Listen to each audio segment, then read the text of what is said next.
Last time with my session. So let's get going. Thank you so much for coming. So hello everyone, and welcome to Accessibility in Canadian Public Libraries, Awareness and Training for Library Staff. A reminder to please use the chat to ask your questions today. My fellow counselor, Erin DeVries, will be there monitoring today, and Melissa Max from OLA is here for tech support.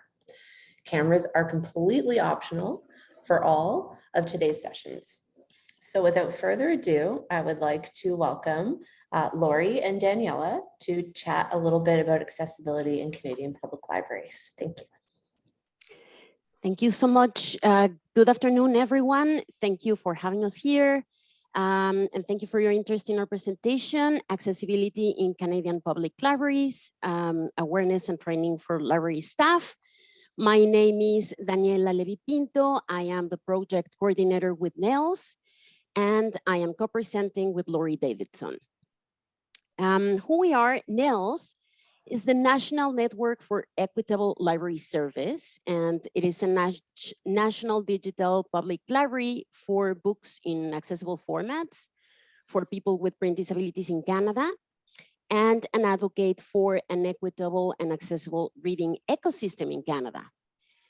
NNELS also builds capacity and uses the expertise of people with print disabilities and works with publishers to educate them and help them produce more accessible content in accessible publishing initiatives.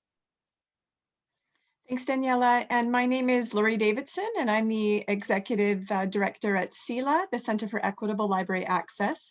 CELA is a national accessible library service providing accessible reading content to people with print disabilities through public libraries in Canada.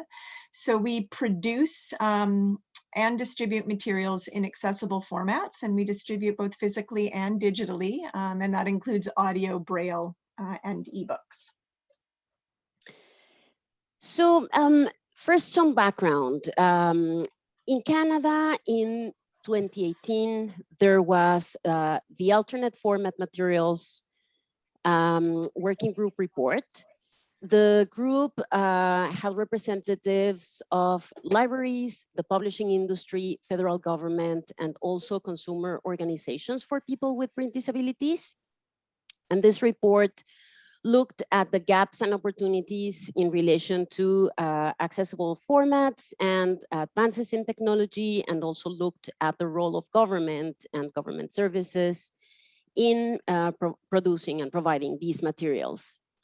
Then in 2019, the Department of Canadian Heritage announced an investment of 22.8 million funding for accessible books over 5 years. So from 2019 to 2024. This funding is administered through the Canada Book Fund, and it is to support the production and distribution of accessible digital books by Canadian independent publishers. This funding is supporting the Born Accessible paradigm. So this means that books are created accessibly from the time of production, and no more work remediation is necessary. Moving on to the international context, we have the European Accessibility Act that legislates that books should be accessible through the entire production and consumption chain by June 2025. So 4 years from now, not only the books, but also the platforms needed to purchase them or find them in libraries have to be accessible. We have Foundation LIA. This is an organization in Italy working with 76 publishers on accessible publishing. They have published a paper towards an accessible publishing ecosystem, which is linked in the slides. Then there's also the DAISY Consortium internationally. This is a group of experts that contribute to accessibility standards, working groups, and also help create guidelines for accessible publishing and accessible content. Benedec is a nonprofit organization in the US. They have the Global Certified Accessible Certification to make, well, when content is certified or publishers are certified as producing accessibly, this means that the content is created accessibly from the time of production.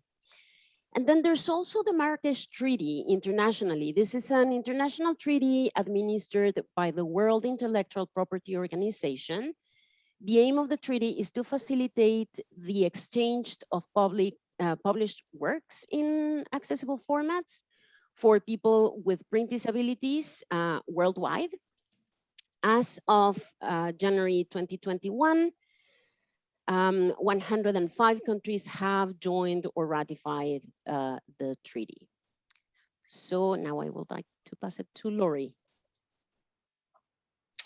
Okay, thanks, Daniela. So that gives a bit of a background for it. And I now want to move into sort of the study that we did last year that involved public libraries. So this was in 2019-2020 as a part of the funding from the Government of Canada. There was one of the projects funded was the Accessible Publishing Research Project, which was an overview research project for accessible books, and both NNELS and CELA as organizations were key contributors. The report was sponsored by eBound and ACP. ACP is the Association of Canadian Publishers, representing independent Canadian publishers. And eBound is an organization which enables independent Canadian publishers to engage in the digital marketplace. The report was released in April 2020. And it had three main areas. Today, we're going to be spending most of it on the last section, but I just wanted to go through what were these areas. So the first one was the landscape review. This was some publishing consultants who did a review of the publisher marketplace with regards to accessibility in Canada.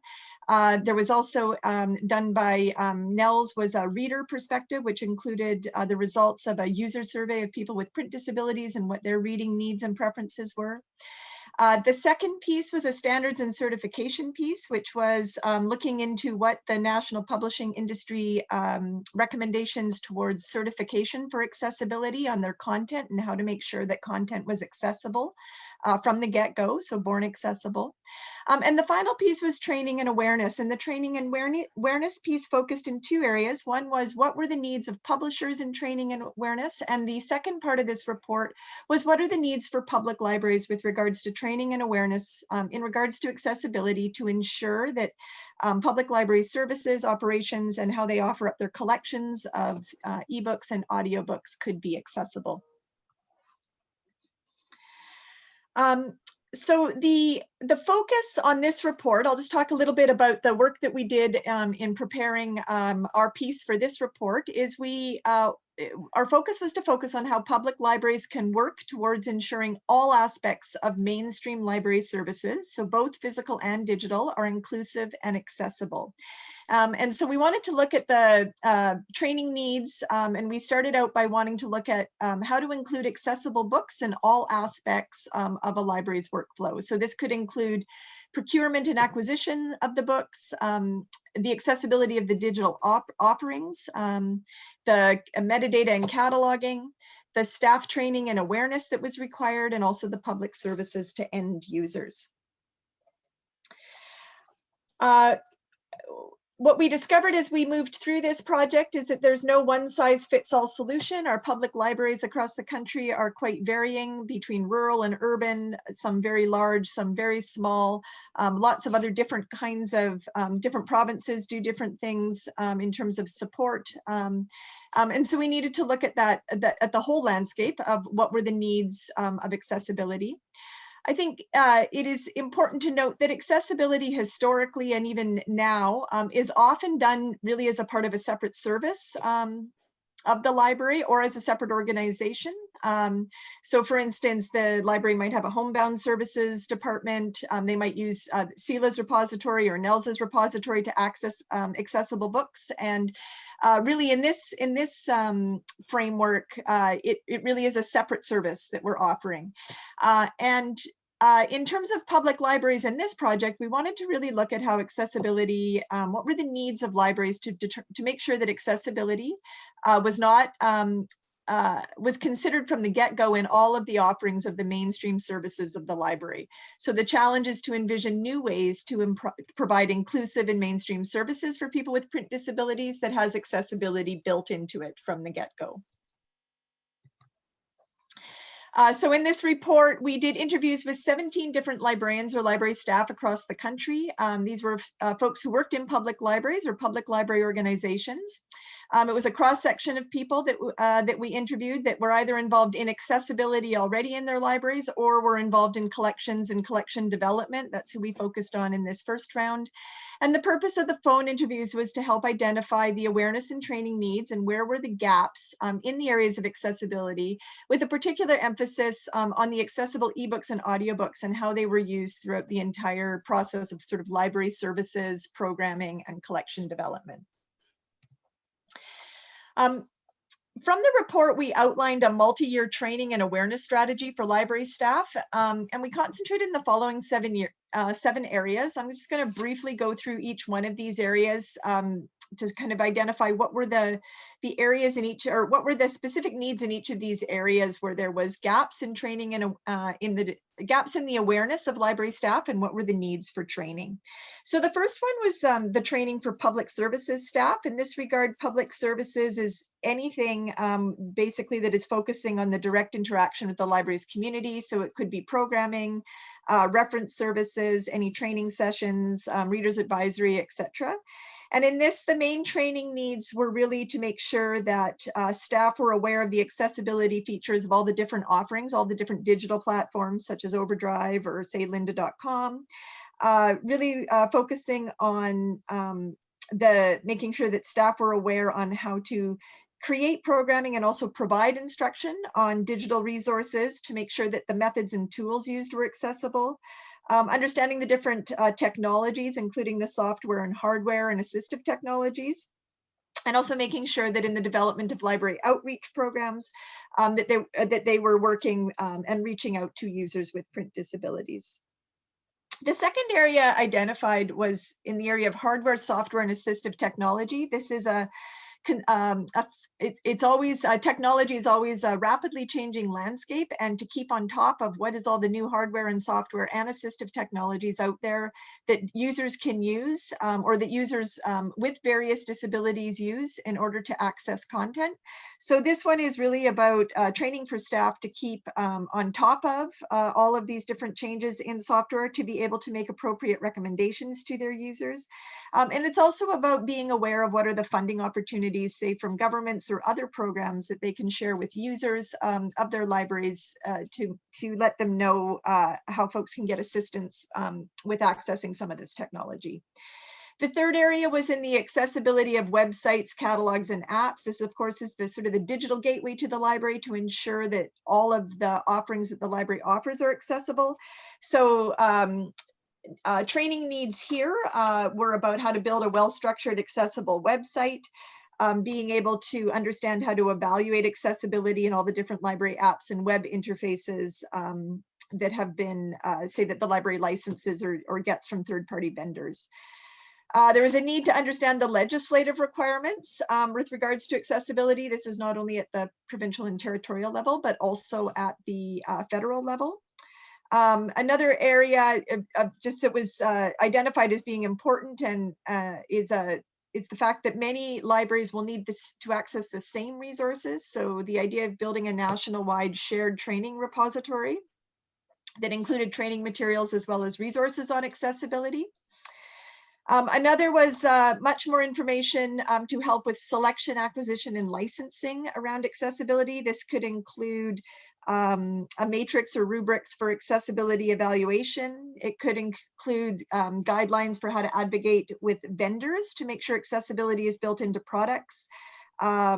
guidelines on how to test for accessibility when purchasing either licensed databases or content, such as ebooks or audiobooks. So this was an important area.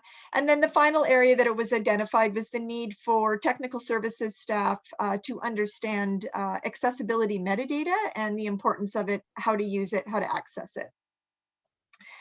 So those were the areas identified out of this, and this will lead us into the, I'm going to hand this back over to Daniela, but before I do so, I think we have a quick poll for you. So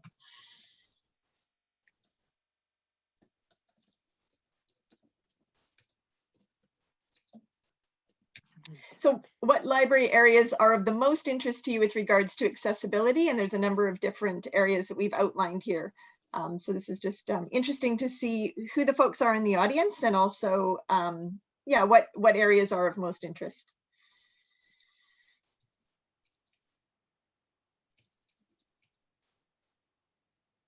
Great. So Daniela, just wait until the poll's done. I'll let you know. Okay, yeah, thanks.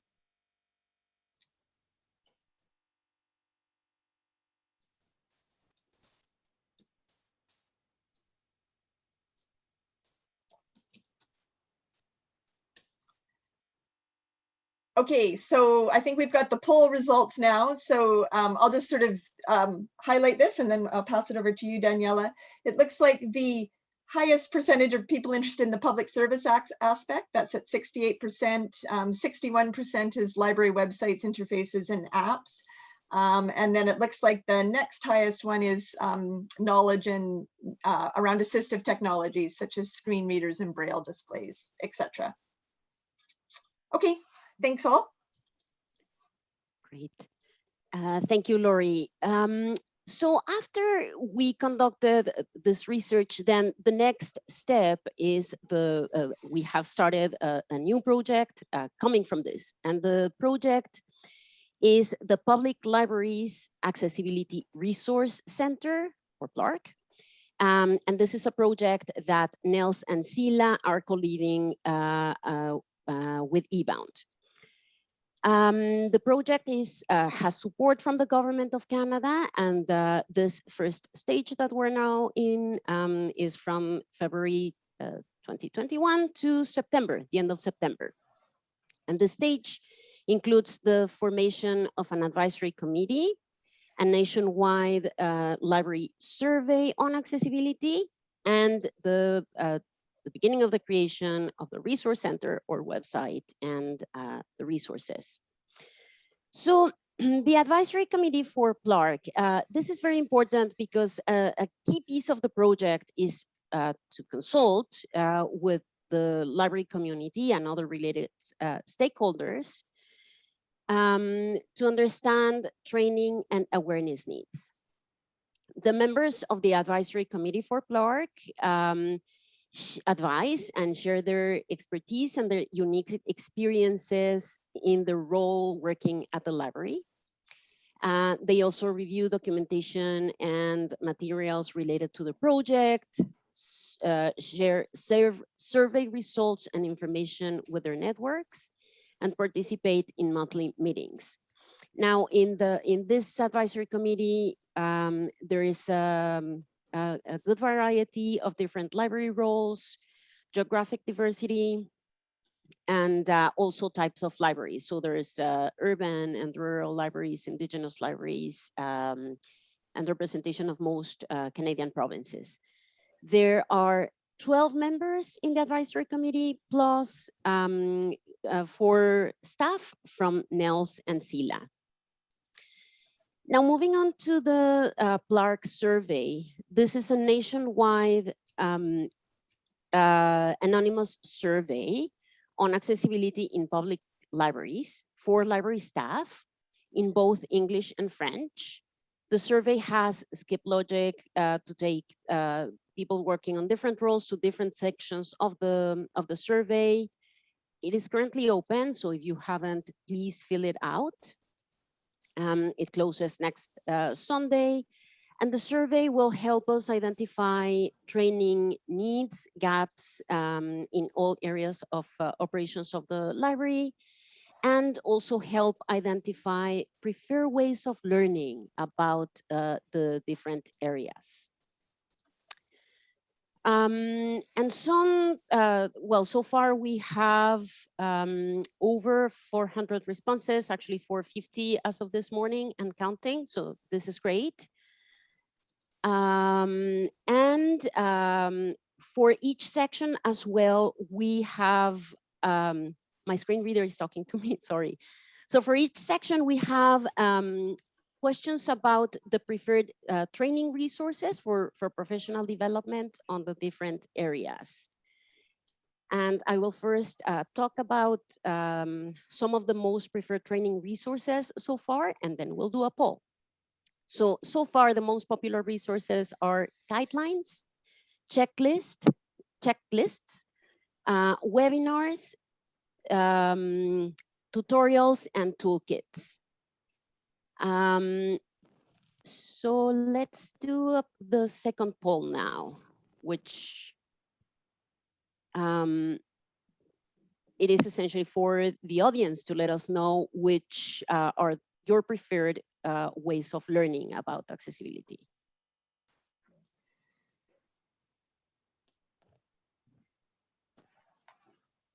And these Okay, are so all, people are answering now, Daniela. So the polls. and Lori, if you live. could just summarize the results when we are done. For sure, yeah, we'll do so.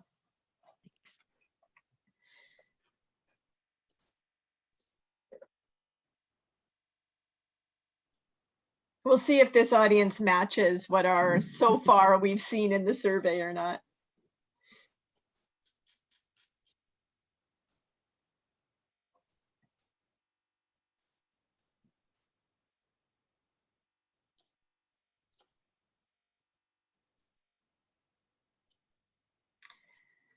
Okay, we're now looking at the poll results, and it looks like 75%, which is the top one, is best practices and guidelines. The next one at 59% is toolkits, checklists at 55%, and webinars at 53%. So checklists, best practices, webinars, and toolkits.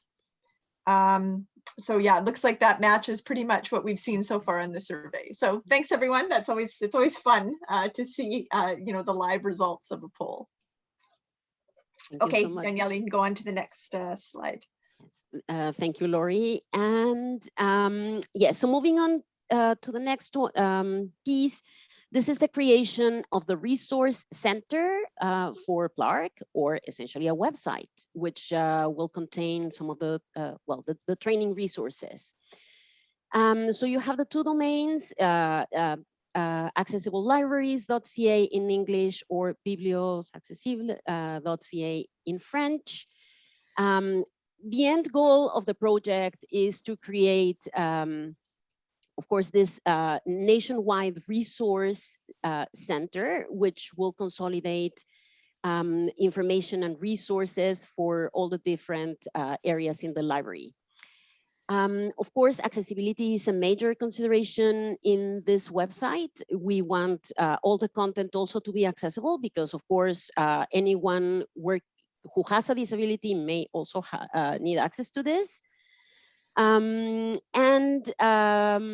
The website has a toolbar that allows users to adjust the presentation font and contrast, margins and all that, color and all that. Also, the compatibility with assistive technologies such as screen readers is a major consideration. We're making sure that all the website conforms and it provides a great usability experience. And also alt text is provided for all images, or is going to be provided in all images of the website. A lot of the content or the content that we're going to be creating for the website will be informed by the survey that is currently open.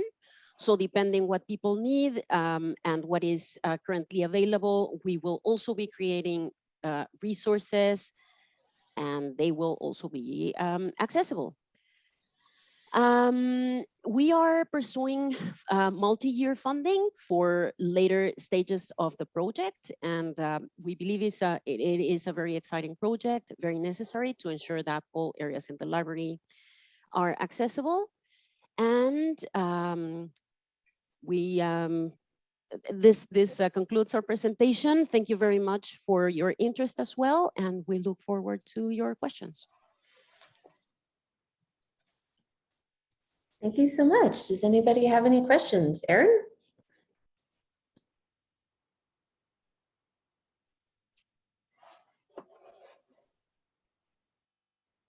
Or does anybody want to type questions in the chat? I know Erin's been collecting them as we go.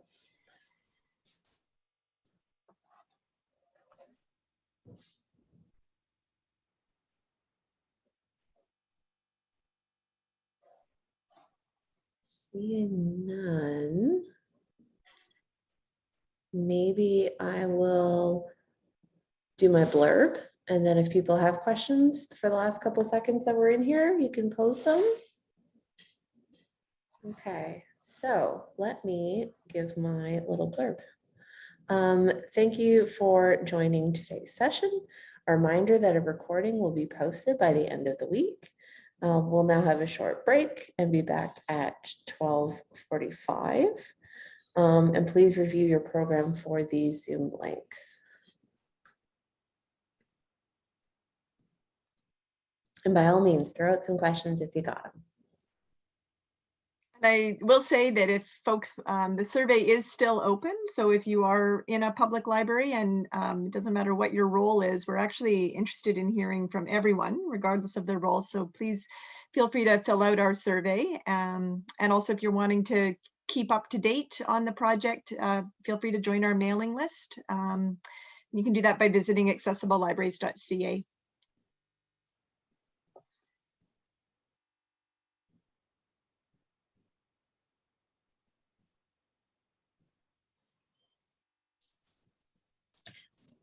I know as an academic librarian, I find it really interesting to see the work that's being done in public libraries. This is fantastic. Yeah, and our hope is that there would be a lot of overlap in the resources, though this funding is focused on public libraries. I think actually a lot of these resources will be relevant to any library type, whether you're a school library or an academic library or a special library. I mean, I think a lot of it is common ground. So yeah, looking forward to not just working with public libraries, but for that broader audience as well. Oh, we might have a question. From Doug, it says, first steps for merging what you mentioned has traditionally been a split service model. Question? I'm sorry, but can you first steps for merging what you mentioned has traditionally been a split service model as a question. Yeah, I might need a little bit more information on that. It's true that I think traditionally, often accessibility or accessible services are this kind of split model where a different type of service is offered to those with print disabilities or other kinds of disabilities, whereas mainstream services aren't accessible. And really a big push behind this project and the training and the funding is just to make all services and operations within the library accessible, so it's not a separate service. Everything is accessible because the design of it has been built like that from the beginning. Okay, and there's another question from Athol. Would you consider DRM an accessibility issue? That is, the right of individuals with disabilities to use content in their software of choice? Yes, because DRM prevents people with disabilities from accessing that content. That would be an accessibility issue for sure.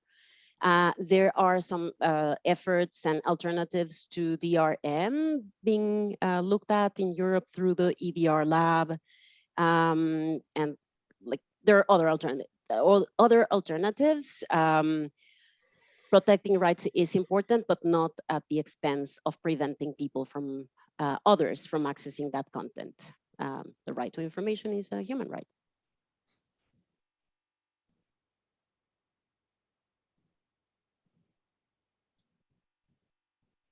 Okay. Any burning questions? I think the next session has just begun, so people might want to skedaddle. Yes, we should wrap this up.